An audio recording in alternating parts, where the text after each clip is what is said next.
Piote,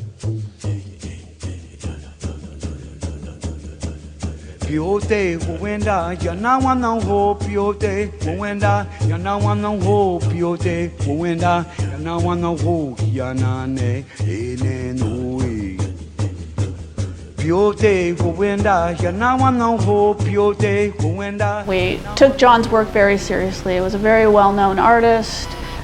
His work was in many museums and galleries around the world. I think he touched everybody who met him. I think he had stories to tell. You know, the surface John was these dirty jokes because they weren't very politically correct. I'll say it. They were. You know, he didn't care. It was just, if it was funny, it was funny. But so that was the surface him. But then there was all these other layers of him as an artist and this incredible life experience. And he had a lot to share, and I think he was willing to share it. So, you know, I think anybody in the family, I admire the legacy you have, the connection to him, whether it was personal or indirect or through making this film, that you have this connection to this person who made a tremendous impact on art, on Alaska Native culture, but also was a person who affected other people. Oh, he was very prolific. I mean, until the last few years of his life, when he was having trouble with his eyes and his wrists.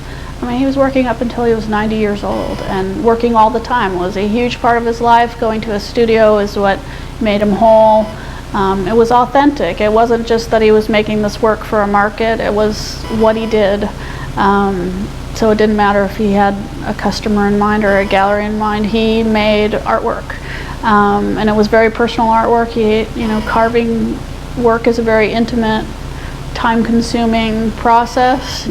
And so we wanted to treat it with a lot of respect and care, and it was very fragile work, so it would break often, and sometimes people would bring back pieces that had fallen off and asked us to fix them, and so we didn't want to just arbitrarily put pieces back on, so we called John one day and said, you know, how would you like us to fix this piece? Do you want us to send it? And he said, have you heard of Elmer's glue?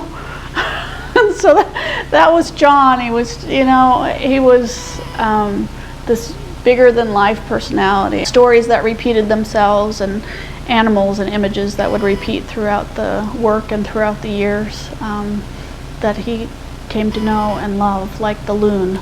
And I think he felt a personal identity with the loon and the blue jay. And I remember interviewing him at his house in Great View, and you could hear the birds all around the house. You could see the loons on the water, and you know, the connection wasn't imaginary, it was right there. And I took film footage when I was interviewing him and had a tape recorder, and what I hear the most when I go listen to that is the birds in the background, and it seemed very appropriate. Piote, Wenda, Yana one ho, Piote, Wenda, Yana one ho, Piote, Wenda, Yana one ho, Yanane, Ene Nui. Piote, Wenda, Yana one ho, Piote, Wenda, Yana one ho, Piote, Wenda, Yana one ho, Yanane, Ene Nui. Wichitato, give me wa, Haniko, Rane, Yanane, no, Wichitato.